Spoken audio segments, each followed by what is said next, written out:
bring to us the most significant thing that's going on the planet today, and we want to say to you, what if there is no solution to that? What if there is no end to things that you don't want? Where does that leave you? What if there is no end to the things that you do not want? Because that's the way it is. There is no end to the things that you do not want. Because the things that you do not want have to exist in the same atmosphere where the things that you do want are. So what if there is always going to be that end of the stick that you don't want? What if every subject that you pick up the stick of has wanted on one end and the absence of it on the other? What if there will always be plenty of what you do not want? What are you going to do? Focus on what you do want and let that be the basis of your life experience. That is the answer. And you don't have to wait for everybody else or anybody else to figure that out. That's a really important part in this. Because if you need them to figure it out before you can have peace, then you've put yourself in a place where you will never have freedom.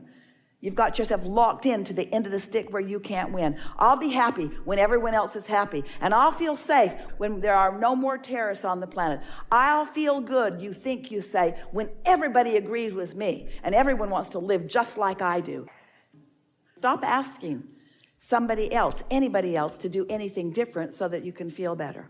Because none of them were born to please you. Not one of them. Not one of them. And those who have been standing on their head to please you have given you a distorted view of how it's supposed to work, you see. So stop terrorizing yourselves by disallowing the expansion that you've already achieved. Can you step back a little bit and see the perspective, the big picture? Can you feel the ongoingness of that which is you? Can you get a little whiff of the eternalness that is you? Just a little bit. Can you feel the view of source looking upon you? Not at you, not over you, looking with you. Can you feel the bigness of all of your moving parts? And can you feel the steady resonance of well-being that is at the basis of all of that? Can you feel the basis of love that we have all come from? And can you feel the steadiness of that never-ending stream? Can you feel the masses of those who are moving about in wellness, in consciousness, in communities, living in houses, eating food, in civilization, in what you don't even want to call civilization, but let's just feel the numbers, the sheer numbers in the billions of just the human species who is mostly living well-being. And now acknowledge that there are pieces of your day that don't go so well, but not mostly, and that there are some aspects of your community that are off kilter a little bit, but not mostly, and that there are pieces of the world that are not thriving, but not mostly, and just put it in perspective. And now step back even further and acknowledge the longevity that is you, the coming into a life experience and the coming to new awarenesses and new desires, and then another generation and another and another and another. And acknowledge the improvement in the thoughts that are turned to things that you can witness. Notice the improvement in this time-space reality and in the way the majority of you live. And just accept that well-being is not just a little more than the not well-being. It is so dominant, it is so pervasive, that it is borderline ridiculous for any of you to find some very small, minuscule aspect of something in comparison or in relationship and turn your attention to it. And notice that even though masses of you do that in an impersonal way through your media and through your televisions, that still you do not really disrupt things, because there are too many of you who are too connected with source energy, and source energy is too dominant, well-being is dominant.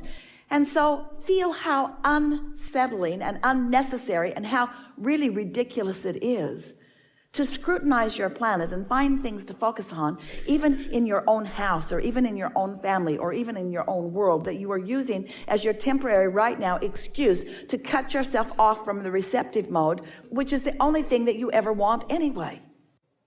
Your purpose is joy in the broad, general, only thing that matters sense. And you can't get off your path because you can't cease to exist ever. But you can be bogged down by the resistance on your path, or you can be, with clarity, navigating around it joyfully. Have you ever gone on a trip to some place that was open and wide? There was no contour to the land. There was no contour to the road. It was just straight and flat and same, miles and miles of nothing but miles and miles. So you know what that feels. And sometimes that's satisfying. We're not saying that it isn't, but then by comparison, have you ever been on a sweetly, blissfully, winding, curving, interesting road where around every bend there is a new vista, there's something else to see? You have to stay focused because the road requires your attention. And can you feel the satisfaction in there not being a straight line between where you are and where you want to be? In other words, there is interest in the maneuvering, in the managing, in the up and down and over and around and through. There's interest in the developing your skills and getting very good at it and acquiring equipment that handles it better and better. In the big old bus that weighed 60,000 pounds and was 45 feet long with a car behind it and so wide that they squeaked through toll booths with an inch on either side, straight, big, flat roads were really appreciated. But when Esther got in her little Audi R8, she wanted the mountain passes. She wanted to feel what that engine could do. She wanted that engine to have to give her all it had in order to maintain her 80 miles an hour going up a high mountain. In other words, you see what we're getting at? There's such interest in the contrast. If it's not frightening you, if Esther had been on that mountain path in that bus, there are switchbacks that say, if your vehicle is longer than 26 feet long, don't come down this road. And Esther would say, I hear you and I'm not coming. Because she knew what it was like, what it took to turn that bus. There were some roads, a road in Sedona. She so wanted to go up Oak Creek Canyon with that bus, but she knew better. There were turns that she could not make. But in the Audi, that's the road she wanted to be on. And so what we're saying to you is, as you prepare your equipment, as you gather your equipment, which is your vibrational prowess, and as you manage it and understand it, then you will feel invincible, which is on the opposite end of the stick of fearful. You will feel clarity, which is on the opposite end of the stick of confusion. And in that clarity and in that empowerment and that knowing, then the whole world is exciting to you. And we promise you, you won't be asking for the contrast to go away, because it isn't your problem. And your ability to navigate through all of it makes your life more interesting, you see. But in the beginning, most don't think that. They think, oh, if my friend would be easier, I would be having a better life. And we say, if you had only conditions around you that were exactly as you want them to be, you would have a boring life. You would have a static life. You would have a life of very little expansion, and your reason for being would be thwarted.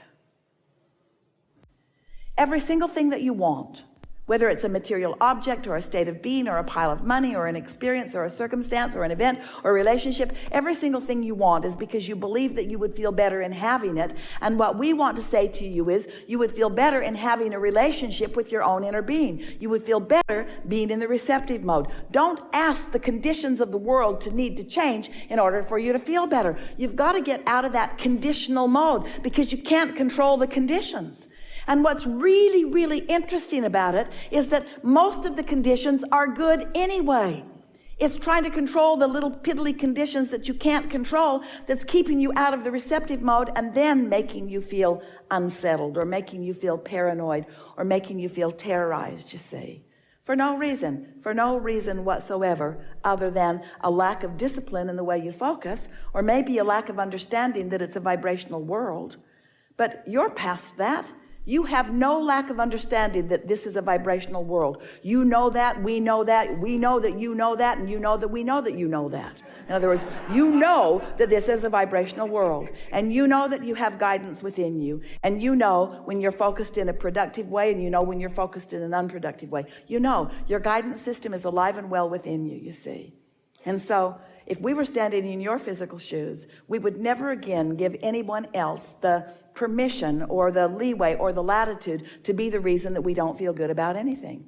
We would just keep acknowledging that I create my own reality, and I'm the attractor of my own reality, and I attract my reality by what I think about, and I could do a better job of thinking things that would serve me well, and then just set out to reach for thoughts that feel better and better and better and better and better. And when someone comes to you and says, ooh, what do you think about that happened there?